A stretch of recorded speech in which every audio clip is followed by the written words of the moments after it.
Hi everyone, welcome back to another video from Editing Basics. In this video, we will be learning how to fix Alight Motion not exporting on your iPhone. If your Alight Motion is not exporting on your iPhone, then here are some troubleshooting steps you can try and follow. First of all, make sure that your application is up to date. Open your App Store and look for the Alight Motion app.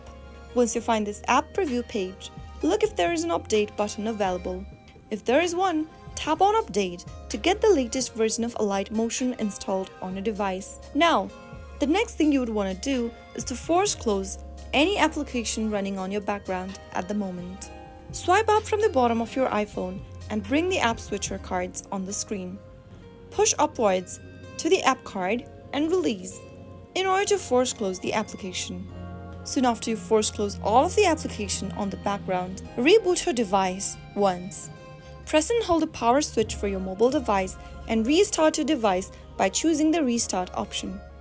Once you reboot your device, go to your app drawer and open the Alight Motion application. After you do this, you might be able to fix your issue.